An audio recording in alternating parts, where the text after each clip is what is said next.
নমস্কার। এখনো দেহগুলো চিহ্নিত করা যায়নি। আপনজনদের দেহ চিহ্নিত করতে পারছেন না তাদের পরিবার, কারণ ডিএনএ টেস্ট করাও সম্ভব হচ্ছে না।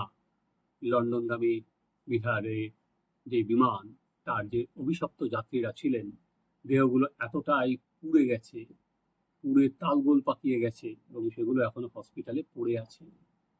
পরীক্ষা চলছে, ডিএনএ মিলে গেলে সেটা তার পরিবার হাতে তুলে দেওয়া হচ্ছে।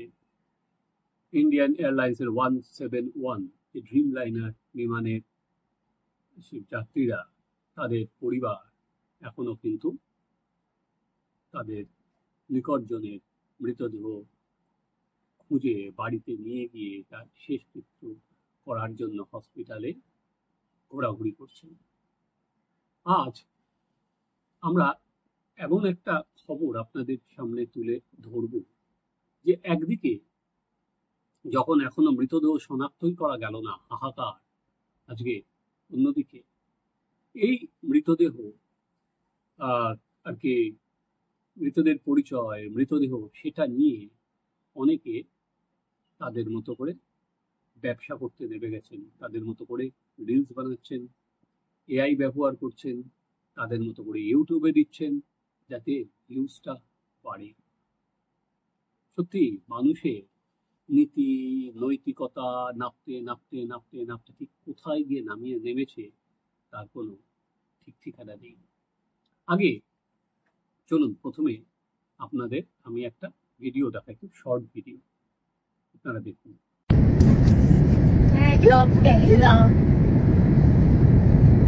আপনারা দেখলেন ভিডিওটা। এই ভিডিওটা হচ্ছে প্রতীক যোশী এবং তার স্ত্রী কমি যোশী এবং তাদের 3 সন্তানী লন্ডনগামী বিমানে। এই ছবিটাই, যে 241 জন যাত্রী মারা গেছেন, এই ছবিটাই সব থেকে বেশি ভাইরাল হয়েছিল। এই পরিবারের ছবি, বাবা মা এবং তাদের 3 সন্তান রাজস্থান থেকে পাট চুকিয়ে বরাবরের জন্য তারা চলে যাচ্ছিলেন বিলেতে, সেখানেই থাকবেন। প্রতীক গত 4 বছর ধরে বিলেতে থাকতেন। প্রতীক হচ্ছে রেডিওলজির ডাক্তার, আর তার স্ত্রী কমি, তিনি হচ্ছে প্যাথোলজিস্ট। তিনি এবার স্ত্রী সেখান থেকে উদয়পুর হসপিটাল থেকে তিনিও ছাড়পত্র নিয়েছেন, বাচ্চাদের স্কুল থেকে ছাড়ানো হয়েছে। তারা সবাই মিলে গিয়ে আর কি বাবার সঙ্গেই বাচ্চারা থাকবেন। যে ভিডিওটা আপনাদের দেখালাম, এরকম কোনো ভিডিও হয়নি।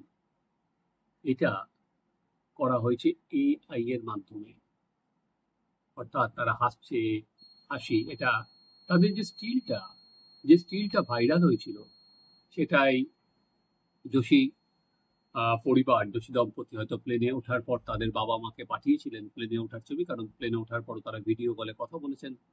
তারপর সেই ছবিটা সব থেকে বেশি ভাইরাল হয়েছে। এই যে 5 জনের একসাথে মরে যাওয়ার এই হৃদয় বিদারক ছবি সব থেকে বেশি ভাইরাল হয়েছে। সেটা নিয়ে তো যে যার মতো করে লিখেছে, হয়েছে, সেটা ধরুন প্রত্যেকে তার মতো করে দুঃখ বা সমবেদনা প্রকাশ করেছে, উপচে পড়েছে সমাজ মাধ্যম, তার ছবি ছাপা হয়েছে অন্যান্য কাগজে, সে তো ঠিকই আছে। কিন্তু তারপর এই এআইতে এই ভিডিওটা ভাবনার বাইরে। কেন? কেন? কিছু লাইক বাড়ানোর জন্য, কিছু শেয়ার বাড়ানোর জন্য। কাদের এটা মস্তিষ্ক প্রসূত? আজকে আমরা বলি না, সমাজ মাধ্যম যেরকম ভালো কাজে লাগানো যায়, তেমনি সমাজ মাধ্যমকে আজকে এআই এর যুগে, আর্টিফিশিয়াল ইন্টেলিজেন্সের যুগে কিভাবে এর দুরুপয়োগ করা হচ্ছে, কিভাবে মানুষের মনুষ্যত্বকে নিচের দিকে ঠেলে ফেলা হচ্ছে। আজকে এই পরিবার, যোশী পরিবার, বিকাল দেখছিলাম ইন্ডিয়া টুডের খবর, তারা যথেষ্ট বিরক্ত এই খবরে, কারণ তারা এখনো দেহগুলো তাদের হাতে পায়নি। আর তাদের ছেলে, ছেলের বউ, নাতনি, 2 নাতি, তাদের নিয়ে অন্যরা ব্যবসা শুরু করে দিয়েছেন। তারা এআই ব্যবহার করে তাদের ছেলে মেয়ের মুখে, ছেলে বৌমার মুখে হাসি দিচ্ছেন, তাদের ভিডিও দিচ্ছেন, সেটা রিলস হিসাবে যাচ্ছে, সেটা শর্টস হিসাবে যাচ্ছে। ফলে তারা অত্যন্ত বিরক্ত এবং অত্যন্ত ক্ষুব্ধ।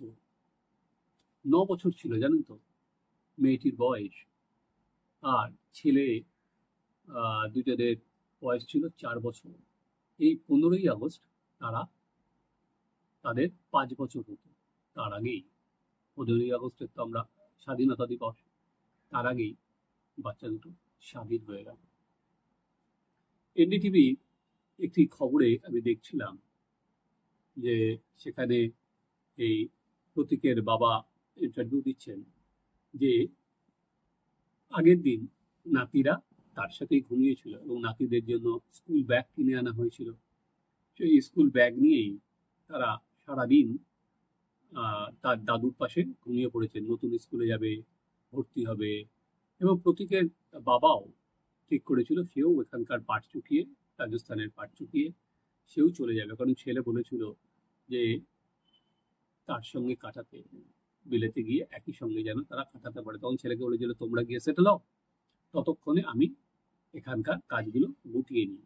তারাও ঠিক ছিল, ছেলে, বৌমা, নাতনি, দুই নাতি, নাতনির বয়স 9 বছর, বাচ্চাগুলোর বয়স 5 বছরে পা দেবে। এদের টান তারা উপেক্ষা করতে পারেনি। একইভাবে কৌমির বাবা মা তাদের কিন্তু ছাড়তে এসেছিল আহমেদাবাদ বিমানবন্দরে। কিছুক্ষণের মধ্যে বাড়ি যাওয়ার দিকে রওনা দিয়েছে, এসে দেখলো যে প্লেনের অ্যাক্সিডেন্ট হয়েছে। হয়তো তাদের প্রতীক বা কৌমি তাদের বাবা মাদের কাছে এই ছবিটা পাঠিয়েছিল, বোঝাই যাচ্ছে এরা ফ্যামিলি ম্যান। কিন্তু সেইটা নিয়ে কিছু লোক তাদের মুনাফা করছে, তাদের ব্যবসা করছে। দেখি আর ভাবি আর কত নিচে নামবো আমরা। এদের পরিবারের জন্য সমবেদনা রইল। আপনারা দেখতে থাকুন আমাদের চ্যানেল সাবস্ক্রাইব করুন আপনাদের মতো।